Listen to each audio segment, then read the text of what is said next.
Lanjut ke soal selanjutnya. Jadi di sini tuh ada UAS dari tahun 2014-2015 Fisika 2B. Oke, jadi langsung aja. Di sini kita simak soalnya. Untuk yang soal pertama dia nanya IRMS itu berapa?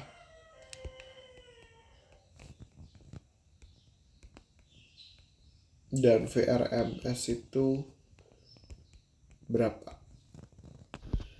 Nah, untuk cara ngerjain ya, di sini kan teman-teman sudah lihat ada puncaknya ya. Di sini kalau misalnya kita convert data-data dari soal, di sini kita punya I maksimum yang nilainya itu 99 volt, 2,8 ampere. Dan kita juga punya V maksimum yang nilainya itu 99 volt. Oke, dari itu kita tahu kalau misalnya rumus IRMS itu sama dengan I maksimum per akar 2. Jadi ya udah, langsung aja teman-teman masukin nilainya. Nanti itu bakal dapat hasilnya 1,98 ampere. Nah, terus untuk V maksimum VRMS itu sama rumusnya. V maksimum yang 99 volt tadi dibagi dengan akar 2, dan nanti bakal teman-teman dapetin hasilnya itu sekitar 70 volt. Oke, untuk yang satu sudah. Sekarang yang nomor 2. Ini tanya berapa nilai impedansi. Impedansi itu apa sih? Kita tulisin aja rumusnya dulu biar kita kebayang apa yang harus kita cari. R kuadrat plus ditambah XL minus XC kuadrat. Nah, selain itu sebenarnya impedansi juga bisa kita pakai dari V maksimum sama dengan I maksimum dikali Z, ya kan? Nah, untuk nomor 2 kita pakai yang mana? Pastinya pakai yang ini ya guys, karena kita nalarin aja, kita nggak punya nilai ini, kita nggak punya nilai ini, nggak punya nilai ini. Nah, untuk impedansinya itu berarti nanti kita dapetin V maksimum dibagi V minimum. Jadi 99 volt dibagi 1,9 ampere itu nanti hasilnya adalah sekitar 35,4 ohm. Oke. Terus untuk pembahasan yang ketiga, apakah komponen tersebut? Alasan Anda. Berikan juga nilai R atau L atau C. Nah, untuk komponen ini ya, di sini kelihatan kalau misalnya voltnya itu tegangannya itu duluan.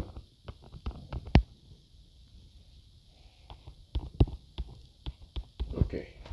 Kalau misalnya kita bisa gambarin diagram fasanya,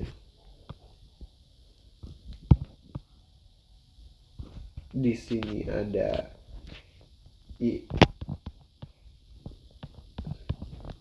Nah, V-nya itu di atas, yang menyebabkan nilai sebentar, kita gambar dulu lengkap aja biar gampang. Ini XL, ini XC. Nah, berarti nilai XL minus XC-nya itu positif, yang menyebabkan XL-nya itu pasti lebih besar daripada XC. Jadi ini tuh merupakan induktif guys, karena XL-nya itu lebih besar.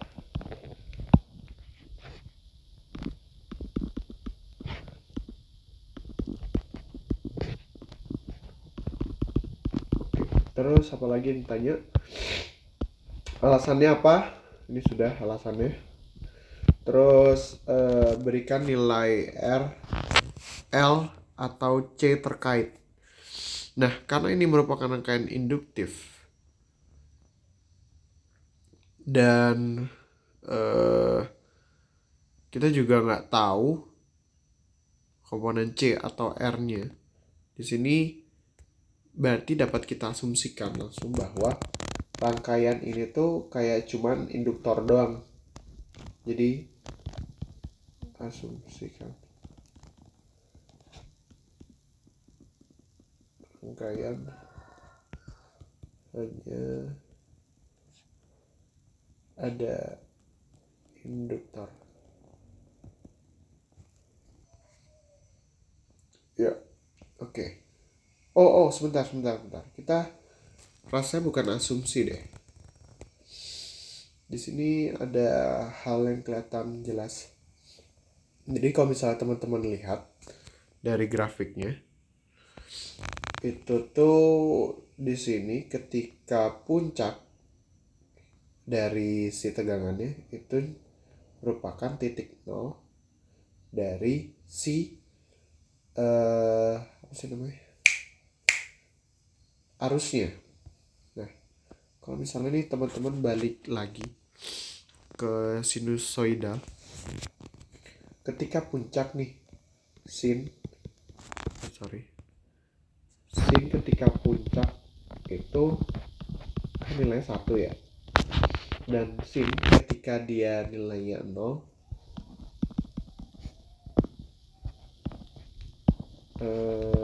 pokoknya di titik B, di titik A, ketika di titik B dia tuh sinnya sebenarnya 1. Terus kalau misalnya di titik A itu nilai sinnya sama dengan 0. Nah, di sini berarti theta itu sama dengan 90 derajat.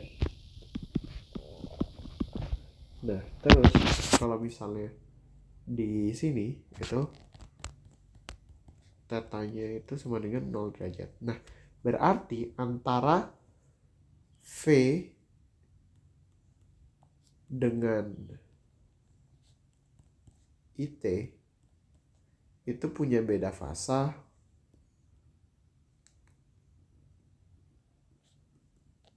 90 derajat, guys.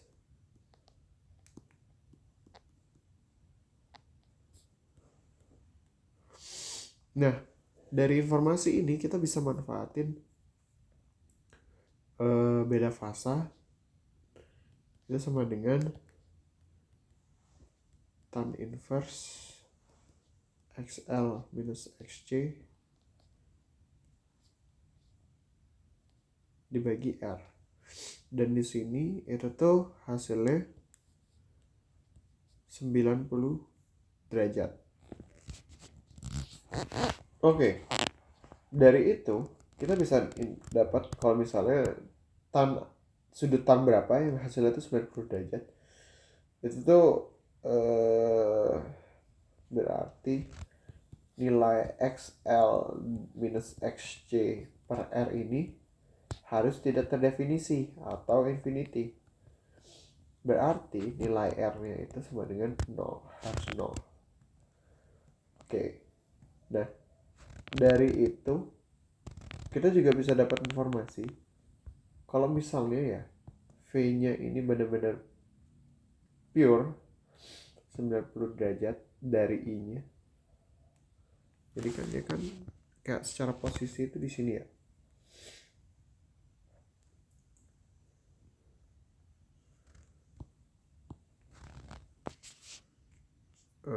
Mana dia?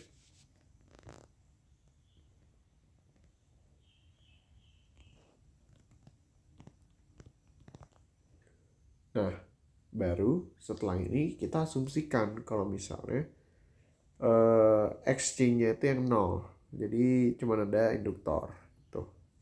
Jadi kita asumsikannya nggak pure cuma ada induktor, tapi kita juga bisa nyari bukti bahwa R-nya itu juga 0. Terus yang di sini yang kita nggak tahu tuh adalah nyari XC-nya, ngebuktiin kalau misalnya dia tuh 0. Jadi bisa kita asumsiin aja kalau misalnya XC-nya itu 0. Sehingga nanti kita bisa tahu kalau misalnya nilai hambatan yang tadi itu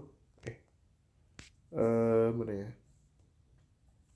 Ini impedansi yang ini itu disebabkan pure oleh induktor. Sehingga nanti kita bisa dapat untuk I untuk XL itu kan sama dengan omega dikali 35,4. Kok gitu sih, sorry ngeblank guys, dikali L. Nah yang kita cari itu ini, dan kita sudah punya informasi ini. Nah sisa omeganya, untuk omega kita bisa nyari lewat informasi ini guys, 0,14. Nah di sini kita bisa nyari bahwa 0,14 ini merupakan nilai apa ya? Nilai waktu dari sebuah panjang gelombangnya gitu guys. Jadi ibaratnya gini. Di sini kita punya satu gelombang. Tuh. Dan di sini kita punya 3/4 gelombang. Nah, berarti 0,14 second itu merupakan periode untuk merupakan periode untuk 1 ditambah 3/4 gelombang. Jadi di sini kita bisa langsung cari nilai periode sesungguhnya untuk satu gelombang itu gimana dengan cara 0,14 dibagi dengan panjang gelombangnya. Panjang gelombang 1 ditambah 3/4 itu berapa? 7/4. Nah nanti itu teman-teman bakal dapat hasilnya 0,08 second. Oke. Kalau misalnya udah begitu, kita tahu F itu sebenarnya 1 per periode. Jadi nanti F-nya itu sebenarnya 12,5 Hz. Dan apa lagi? Di sini kita bisa langsung convert ke omega dengan cara 2V dikali F di 12,5. Dan nanti hasilnya itu adalah 25pi. Oke, jadi untuk kita dapetin L itu sama dengan 35,4 dibagi oleh 25 dikali pi, yang hasil nanti adalah 0,45 Henry. Oke, jadi ini untuk jawaban yang ketiga. Paling gitu aja guys buat pembahasan arus bolak-balik ini. Terima kasih buat teman-teman yang sudah nonton perbagiannya. Semangat juga buat untuk ujiannya. Semoga Tuhan memberikan hasil yang terbaik buat teman-teman semua. Oke, dadah.